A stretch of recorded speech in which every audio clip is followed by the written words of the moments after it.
Hello and welcome to IT Career in Australia channel. And today, Jonathan and I will discuss how to answer "Tell me about yourself" question in tech industry.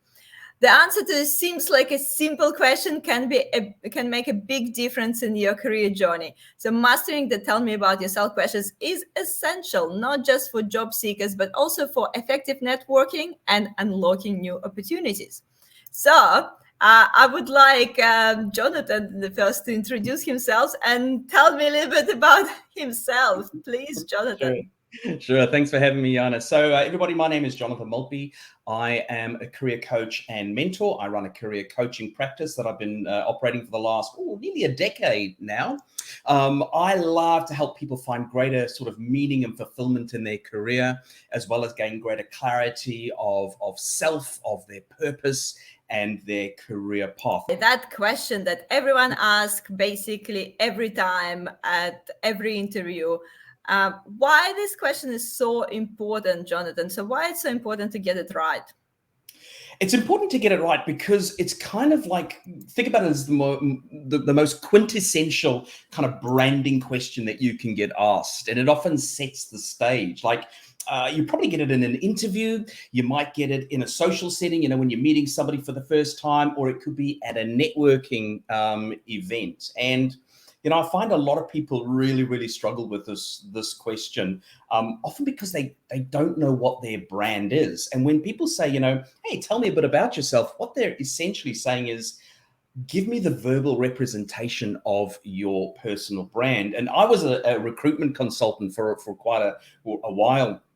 And I noticed that a lot of people really missed out on amazing career opportunities because they weren't able to properly answer this question. So that is probably why it's one of the most important questions, because it can make or break an interview or help you attract career opportunities.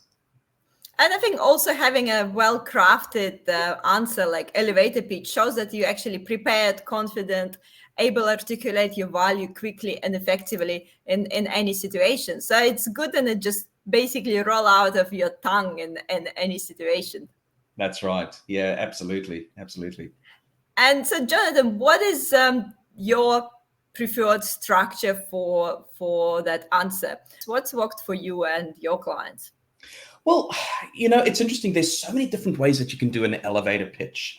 But I find that if you put some structure to it, some logic, you're actually kind of leading the listener on a bit of a journey. So instead of just kind of throwing a whole lot of stuff at them, have some structure. And I usually start off by saying, tell people what you are. I am a Scrum Master, or I am a software developer, or I am a business growth expert, or something that kind of captures what you're all about. That's the first thing that you want to talk about, is like, I am a. And the reason that you want to do that is because people want to get their head around you in the shortest amount of time, and people like to put things into categories. When we look at something, we know what it is and we know what it does, we can easily determine its relevance and its value in our life. So that's the first thing. Go straight to the point instead of talking about that you've been studying this university, then you get this job again. Go straight to the point in the beginning. Hit them hard between the eyes. Definitely. I always say that. The next thing to talk about is tell people what you do.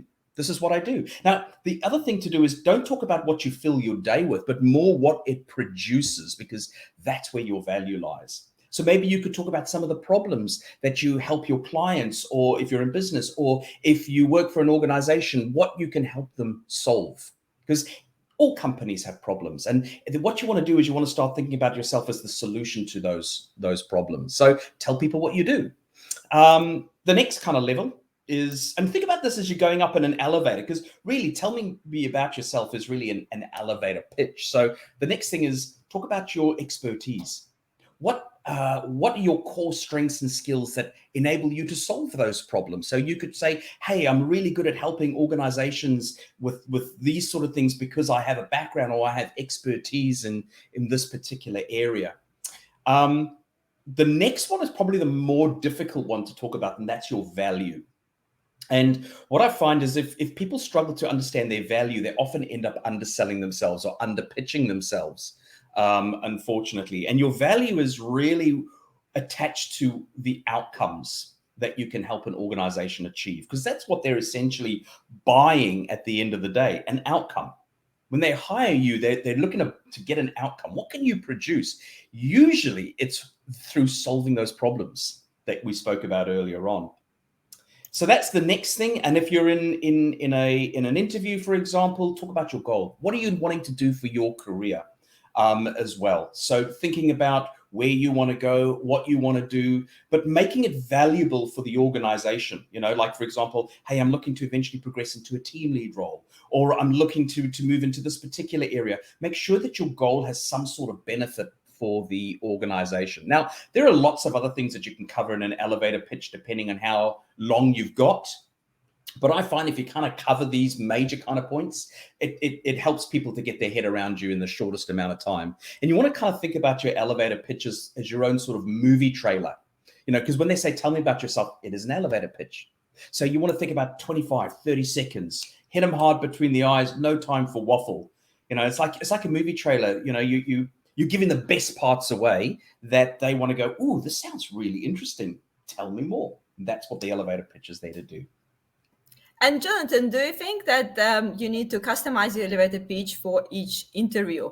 So especially when we're talking about value and goals, or even like your expertise. So should you pick and choose what's particularly important for this organization and this particular interview? 100%. A one-size elevator pitch, especially in an interview, doesn't connect any parties together. So you want to think, what is relevant to this particular job? What is relevant to this company? Now, I always think a really good elevator pitch doesn't center on you; it centers on them. But it wraps your brand around them. So putting them at the center of an elevator pitch is really, really important, because they're looking for things that resonate with them. They're looking for relevance. So think about the job description. It's not necessarily what you want to say to them. It's more thinking, what do they need to hear that's in alignment with the job or the organization or their mission or their values? And that means that you've got to do some proper preparation before the event, and stand in front of the mirror and practice it a bit.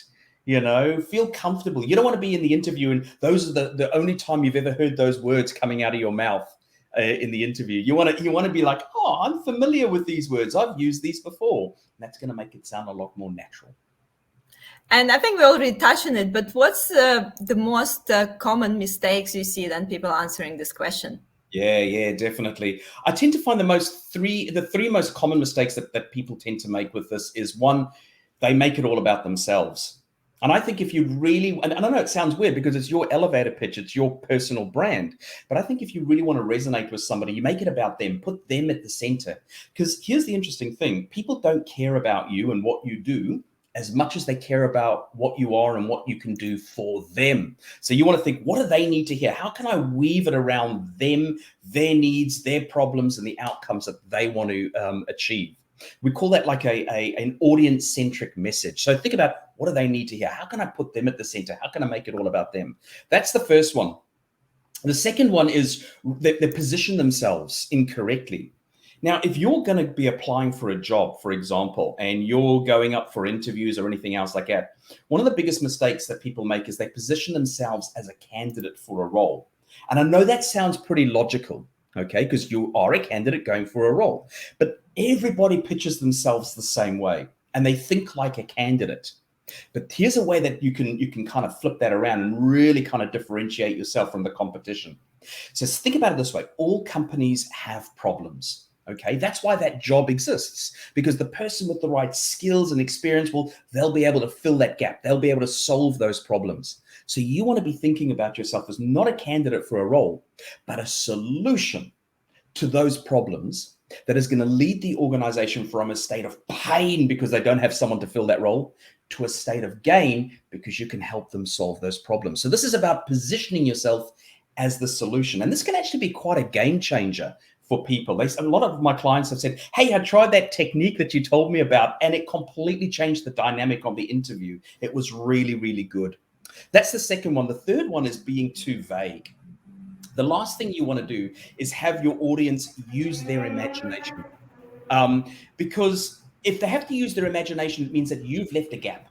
you've left a gap in the explanation. They're going, that was a bit vague there. And I remember when I was a recruitment consultant, if people's elevator pitches were kind of really vague, I would struggle to sell them into an organization, which means that they often missed out on amazing career opportunities. So you've got to do all the heavy lifting beforehand. You've got to think, what am I? What am I pitching myself as? What are the problems I solve for organizations? What are my levels of expertise, or what areas am I really good at, and what value do I bring to an organization?